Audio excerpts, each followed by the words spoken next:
Hi, James. How are Hey you? Ben, how you doing? Good, good, good. How was Good. I?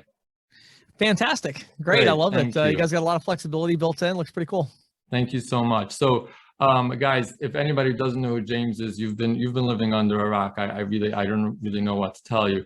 He's great. He's got lots of knowledge in this space. So I prepared a couple of questions that I wanted to ask him, and I try to Sure. keep them more general so that we can get some great insights from him when it comes to surcharge. So, James, you speak a lot about surcharge as one of the three most effective strategies ISOs should be using today amongst B2B and integrated payments, right? You mentioned those two as very valuable, and surcharge is another tactic Sure. that ISOs should be using today. So tell us why you're such a big believer and why you push a fee model or a surcharge model to be used in today's environment.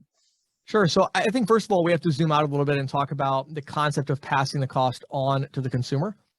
Um, you know, 4 years ago, you can go back and watch 2 or 3 videos I did talking about what a bad idea it was, you know, and I've left those public because I think it's good to show people that sometimes you get it wrong. And, That's interesting. early on when you look at that, this idea was kind of crazy. I think most of us have been in the industry a while. When we first heard it, it was like, what? No, this is not going to work. Right. However, the data has shown that it's not a big deal. The consumers are not changing their behavior. They're still using a card. It's, the other issue was like, oh, it's going to work, but then everybody's going to start using cash. That's not happening. So we're not seeing any of those trends. Now I'll talk in a little bit about why it's a little different with card not present and some of the concerns there. But ultimately, this is something that's working really, really well. It's taking off quickly. It's getting a lot of momentum. It's kind of a network sale. And what I mean by that is, congratulations to whoever the first person was that sold a telephone to somebody, because it was worthless. They couldn't call anybody. Like, the more people that had one, it's like, oh, I want a phone because all my friends have a phone, and now you know what I mean? I can call them. With cash discounting, it's not quite that strong of a network effect, but it's similar, meaning when I look around at the competition as a plumber or an electrician or a vendor or a wholesaler, and I see that all my competitors are charging a fee when someone uses a card, or they have a higher price when somebody uses a card, I'm going to be much, much more likely to say, that must be a viable idea. And so I want to do it because now I'm at a disadvantage because all my competitors are not paying for this expense. They're putting that money into marketing, advertising, growth, things like that. So I think we're definitely seeing that, businesses more and more. Like, I went out in the field recently to sell, and I was really surprised at, just since the last time I was out, how much different it is with the business owners just in the last like 6 months or a year, that are saying, oh yeah, we've heard of that. My uncle does that. My friend does that. Maybe they like it, maybe they don't like it, but they know about it, and they know it's becoming more usual. Now in the card not present space, with wholesalers, B2B and all that, it's still in the early stages, but they're seeing it because the electrician is going out to pick up pizza for his family, and he's seeing this, whether it's dual pricing, whether it's compliant surcharging, they're seeing that. So at a big picture, that's taking off. Then as we zoom into compliant surcharging, the reason I love compliant surcharging, and we'll get into more of the card not present, but the thing I love about compliant surcharging in particular is that everybody that sold any of these programs knows that there's only one objection that the merchant really has. And that objection is that their customers are going to have a negative experience.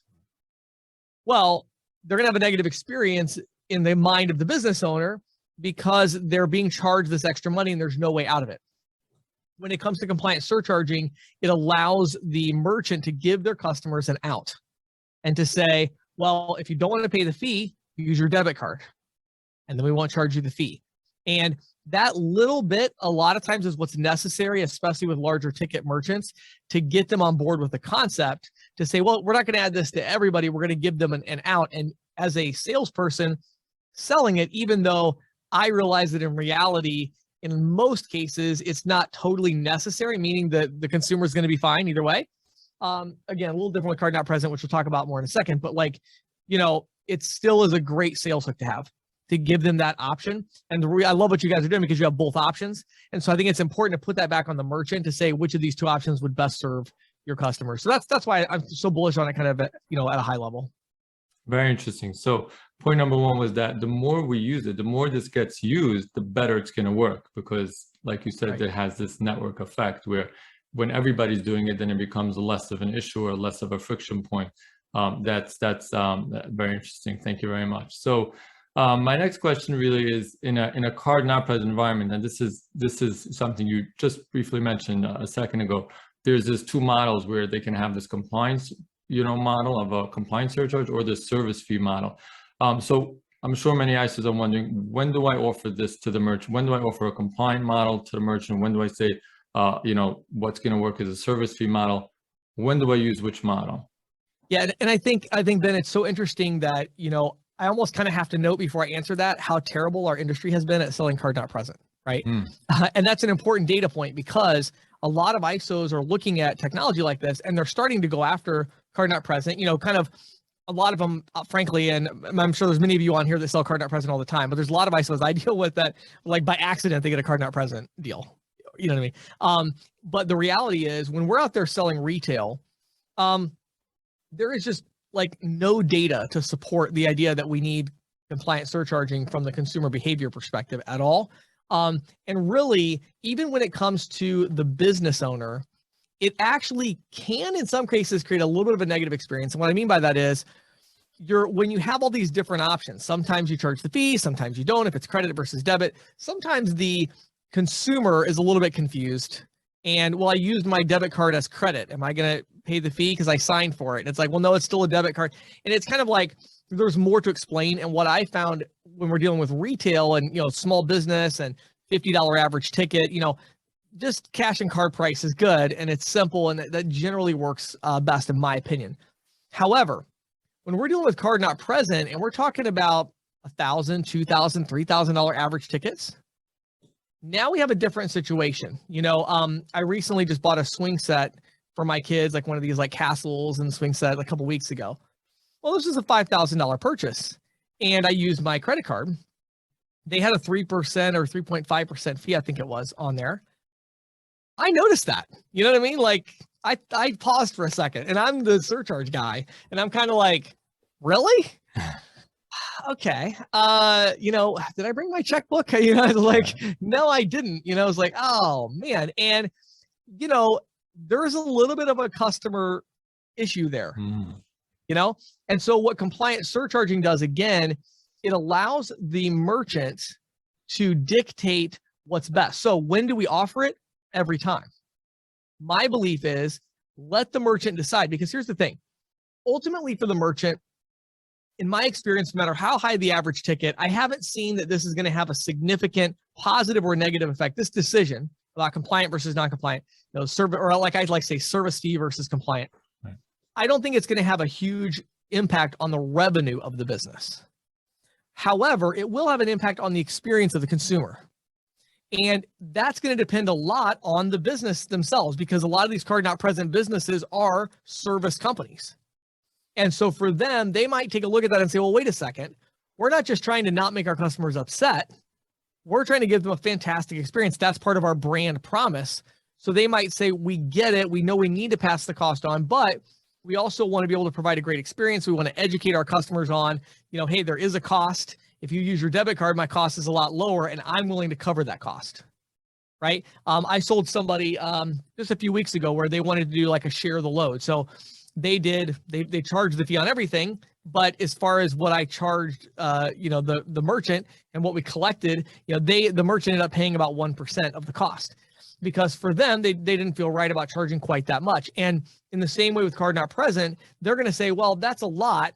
I'd be willing to cover the cost if they use their debit card, when you explain to them that the cost is lower and have that conversation. So my personal opinion is the right thing to do with these card not present merchants, especially as you get into larger ticket, is to just always have the conversation. Here are the options we make available. Again, what I love about accept.blue is you guys have all these different options. So just say, look, here are the options, right? You're going to pay, this amount. So the question is going to be, what customer experience do you want to have? Are you looking for a simple customer experience where none of this comes up? Maybe your average ticket's $100 and it's like you're a lawn care company and you don't really want to mess with it. Do the service fee model, you're good to go. Maybe, these are conversations you're having with people. They're making multiple payments of thousands of dollars and you're doing HVAC or whatever. Well, then maybe they want to say, well, let's give a break for the debit cards. And then you're wanting to have those conversations and provide that expertise and that knowledge and that experience to the customer. So I say, leave it with the business owner, rather than giving them a yes or a no question of, do you want to pass the cost of processing on or not? Give them a yes or yes, right? Obviously, you need to pass some of these costs on to the consumer. The question is how much? And I think that's a much better pitch than having not having the option. Amazing. It's always astounding how much psychology is involved in compliance surcharge, in surcharging, right? It's not just the technology, it's not just doing it according to the rules and regulations, it's taking the customer into account. Fascinating. Okay. What does an ISO need to do, just super practically, before they offer their merchants a compliance surcharge program? I know there's definitely some steps they need to take. Sure. What do they need to do? Yeah. So a couple things. Obviously, you need to look at the Visa surcharge rules. I mean, that's really the main thing you need to do. One thing to keep in mind is that there actually aren't specific surcharge rules for an ISO. This is important to understand. The surcharge rules are for the merchant. So fortunately, at least, again, I'm not an attorney, this is not legal advice, but in my understanding of it, and as I've helped ISOs get set up, it's not like you as an ISO need to go register with Visa as an ISO that offers surcharging. Now, again, some of the acquirers actually do have requirements that say you need to do that, so they know what you're selling. But as far as the card brands are concerned, that's not an issue. However, you do need to make sure that your merchants are registering, and they can do that online themselves. Normally what happens is the ISO will do this for them. One of the rules where it is nice to work with your acquirer to see if you can kind of get around some things. One of the really annoying rules about surcharging is that technically you're supposed to, as a merchant, you're supposed to send notification 30 days. I think it was 45. I think it's 30 days now, 30 days prior to actually offering it. You have to register with the card brands and notify them that you're going to do it, which is really annoying because you're trying to make a sale and you don't want to wait 30 days to set them up. There are many ISOs that have gotten exceptions and that have worked with the card brands and kind of said, look, we're doing it compliant. No one else is. Give us a break here. We want to set these people up. And so they've kind of worked it out in that way. Again, that would go through your acquiring bank and talking to them about, hey, we want to get around that particular restriction because that's an annoying restriction. Then you also need to make sure your signage is compliant as well, and your receipts. The signs for compliant surcharging, one of the other things I really like about it is that there's really no gray area. When you're talking about a service fee model, dual pricing, non-cash adjustment, we have all these gray areas. I have my opinion and other people have their opinion. It's like, well, what should the sign say? I mean, when it comes to surcharging, there literally is a sign that Visa will give you if you want, but I would not recommend using it. Keep in mind, Visa hates surcharging. Right. Despite what they say now, they don't like it because it draws the consumer's attention to the fact that there's a cost, and they don't like that for obvious reasons. But you can make your own sign, but the idea is you just have to notify them, and you can't be tricking people or whatever. You have to notify them both at the point of entry and the point of sale. So at the register and on the door, or if you're doing card not present, on the homepage of the website and on the checkout cart. You know what I mean? Basically anywhere where they would be seeing pricing or understanding what they're going to pay, you want to have a notice there. So that's really important. And then on the receipt, really the only requirement there is on the receipt that it's a separate line item, which again, accept.blue takes care of all this for you, but you'd want to make sure that on your invoice you have a separate line item. And that's important because on the cash discount side of things, the industry is moving rapidly towards more of a dual price, where it actually just shows the cash and the card price, and so they're not, they're not a separate line item, which is fine for that because it's not surcharging. But on surcharging, one of the rules is that it has to be a separate line item. One of my consulting clients the other day, Ben, asked me, why does Visa require it to be a separate line item? And they said, it seems like a worse experience for the customer. And I said, and that is why Visa requires a separate line item. So they don't, they're not trying to encourage business owners to do surcharging. Okay. So, but yeah, has to be a separate line item. And you already alluded to the fact it can't be greater than 4%. It also isn't, it can't be greater than their cost of payment processing. That's really important too. And you got to watch out for that because it's very easy to set somebody up on a, I know companies that'll do a 4% surcharge and they'll charge the merchant 3% and they'll give them 1% rebate or cash back or whatever. There's a gray area there when it comes to cash discount dual pricing. With surcharging, there's no gray area. That's not compliant. They can't, pass on more than the cost of processing. So a couple boxes you need to check, but honestly, the good news is it's a very simple process. get your attorney involved, have them look at these things. It's very, very simple. And then you just have to have a streamlined process of making sure you're, giving the merchant all the tools they need to remain compliant. Great. So I'm going to pause here for a second just to point out to our resellers. So if you're using our platform, and you're using something like invoicing, that verbiage is already there, like we showed you. If you're using the platform and you're sending out receipts to your customers, like James said, it's broken down as a separate line item.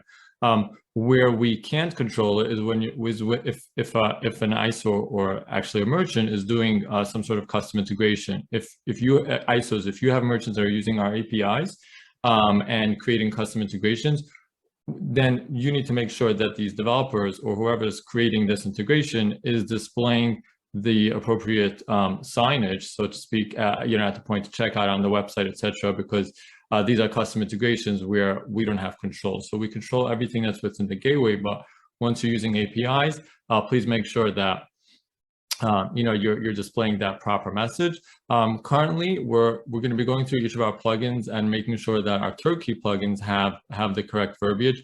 Right now, please be aware that hosted payment pages have already the proper signage, but plugins still need to be included in this compliant surcharge feature. So if you have a merchant that's using one of our plugins like NetSuite, Salesforce, WooCommerce, etc., careful when you do compliant surcharge, because we still need to get to that point where the proper signage is being displayed.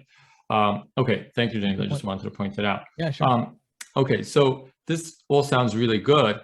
Simple, clean, easy to implement. Any limitations to be aware of? Any pitfalls? What should an ISO be aware of that says, this is a red flag or don't do it? In this case, it's not a good idea, etc. Sure. So I think a couple things. First of all, obviously there are some states that do not allow compliant surcharging. And again, unlike dual pricing, non-cash adjustment, there's no gray area here. I mean, it's banned. So, you have your Colorado, Maine, Massachusetts. Those are the three that are like, just, you can't do it. And you have to be careful with this because, again, especially when you're dealing with card not present, e-commerce, things like that, there are considerations here. Now, again, it hasn't been as big of a deal as far as I personally am not aware of, let's say, a national e-commerce business that implemented this, where one of these states came after them and said, well, wait a second. Oh, that's right. I forgot. Yeah. I said Colorado. I'm sorry. Colorado just did they lifted the ban. I'm sorry. Someone, thank you. Whoever that, well, who is that? Christina. Thank you, Christina. But the idea was, these people will, sell something and it's like, a Florida-based company and they'll sell something in Maine.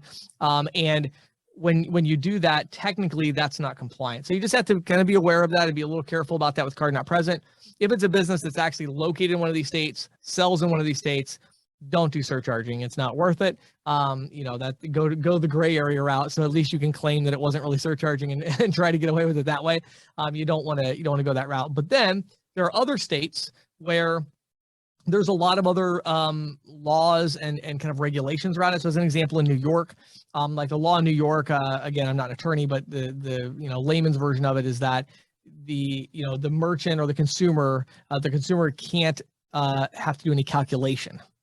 So the good news is when you're using card not present, this is pretty easy to do. So an example of a non-compliant surcharge in the state of New York would be, I see an item on the shelf for $100. I get to the counter and I see a sign that says there's a 4% surcharge added. Well, even though that's compliant with Visa rules, it's not compliant with New York state law, because as a consumer, I would have to take $100 plus 4% to figure out what it's going to cost me. And so New York state law assumes that all of their consumers can't do basic mathematics. And if you're a New Yorker, maybe you take offense to that. I don't know. It wasn't my law. So yeah. But at any rate, that's the law there. And so now the good news is, though, when it comes to card not present, you can generally get away with a lot of this because, in this case, accept.blue, you're doing all the calculations for the end user. And so it's not a big deal. So I would say be careful about the states. There are some state laws there. The other thing I would say to be careful about is, again, as you get into really high average tickets, so we're talking about above 2,000. That's where you really do need to make sure that you're having the conversation with the merchant to explain this and to make sure that the merchant really understands how this program fits into their brand promise. what is their company all about in the mind of their consumer?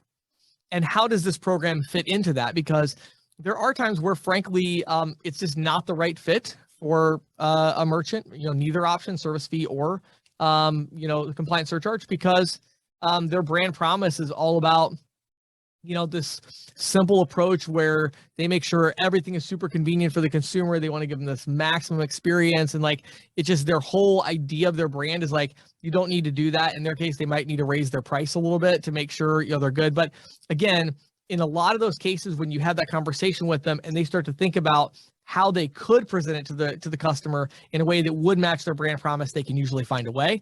But again, that's where I would be careful. Got it. Okay. Lastly, one of your strong focuses that I should say something you don't lose focus on is actually selling it to the merchant, right?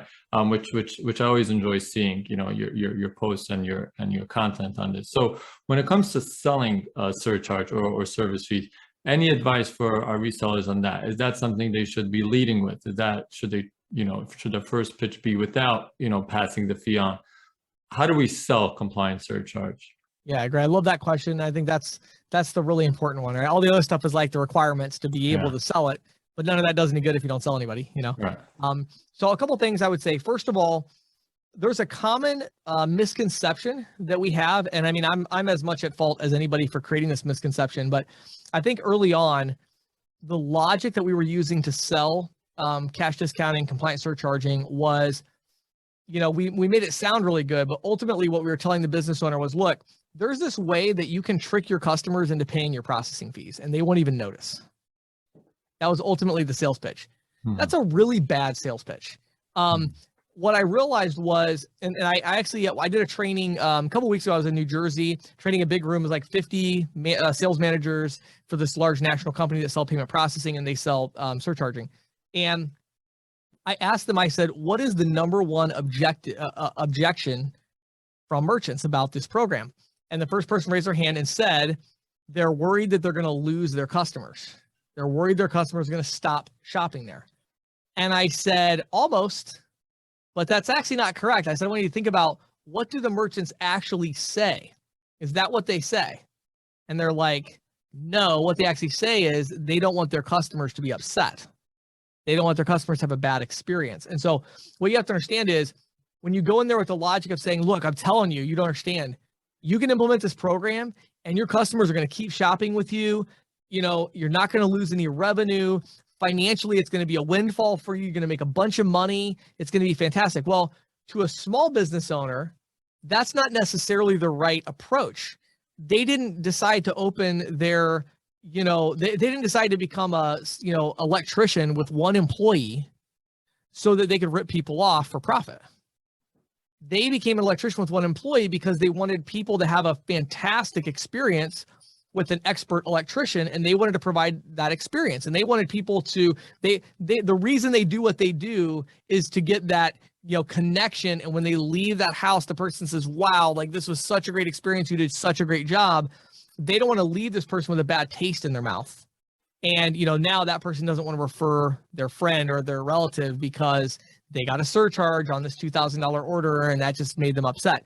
So what you have to understand is, when you're selling it, understand that you can't present it as a negative to the customer experience, but not a really big negative.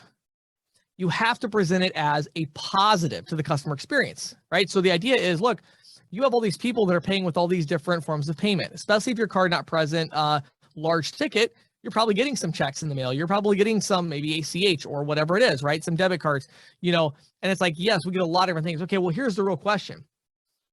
You're already passing the cost of processing onto your customer. And that's really clear to understand. Every business in America right now is passing the cost of processing onto their customer. In other words, where are they getting the money to pay the processing fees? From their revenue. Where do they get their revenue? From their customers. So the question isn't, should the merchant pass the cost of processing on to their customer? Everybody's doing that. The question is, how should they do that? What is the most fair, equitable way to pass the cost of processing on to the customer? For some people, it's to hide it in their regular costs, right? But for the vast majority, that's actually not fair, because a lot of people are paying with cash. And what's happening is I'm getting these $2,000 orders, right? And so I've got what average, maybe I've got a $60 cost per $2,000 transaction for card fees. Well, I'm paying that $60 and I know that's one of my costs. So I'm pricing everything to account for that and to be able to cover that cost. Well, then that means that you're actually charging your cash customers more. You're overcharging. Right. You're overcharging, right? So the question is, the way I present it to a merchant is I say, look, right now, you are passing the cost of processing on to the customer with your prices, right? You know that there's a cost to process payments, and you got to make sure that your revenue covers that cost along with all your other costs. So the question is, what would be fair? Is it more fair for you to allow your cash paying customers, your check paying customers, your debit card paying customers, do you want to give them a lower price because there really is a lower cost to you? Or do you think it's fair that everybody should pay the same thing, even though some people are getting 2-3% cash back when they pay? Most business owners, when you present it to them in that way, they kind of like take a step back and they're like, well, wait a minute, like, hold on, that does make sense. And then you start talking to them about it. Then the question becomes, look, how do you want to do this? And for a lot of them, debit's 85% regulated, meaning most of the time they're paying 25 cents, depending on the processing cost, maybe 30 cents in order to run $1,000 sale if somebody uses debit.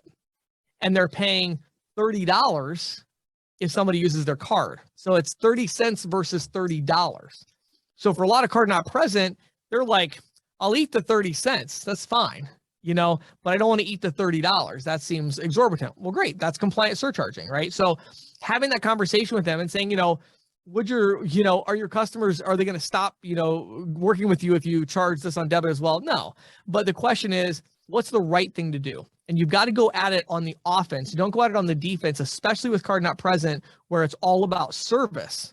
With them, you've got to make sure that they understand this is a positive, this is the right thing to do, this is the fair thing to do. And when you come at it from that approach, you're just going to find out that you're much, much more successful at selling it. Give you one more real quick 30-second spin off of that. It's interesting. One of my favorite questions to ask a merchant is I'll say, do you have an office space? They'll say yes. Say, okay, if your lease doubled, your cost of your lease doubled, right, to be in that office space, you got to cover that cost somehow. And let's say that you decided to do a price increase in order to cover your cost. Right. What would be the fair way for you to do that price increase? And they'll almost always say, well, just across the board, you would take it up a certain percentage to cover the cost. I say, right. Why is that fair? Because that lease, does that impact all of your customers or just a few? They're like, well, it impacts everybody. Right, exactly. Right. Okay. But when we talk about credit card processing, especially card not present, your people that are paying with those reward cards, corporate cards, that kind of thing, those people, those transactions costing you a ton, and it's gone up every year for 10 straight years. Interchange keeps going up. So your cost keeps going up over there. So it's, this small group of your customers over here is disproportionately impacting your cost in a negative way. What's the fair way to deal with that? And almost everybody will say, well, I guess they should pay a little more, so I think, giving them that kind of, realistic, example, a lot of times will draw them out as well. Incredible. All right, that's it for my questions. James, I want to thank you again for joining. This has been incredibly insightful for me, and I'm sure for many of our resellers. It's always truly a pleasure to talk with you and hear your insights. That's it, guys, and thank you very much, everybody, for joining.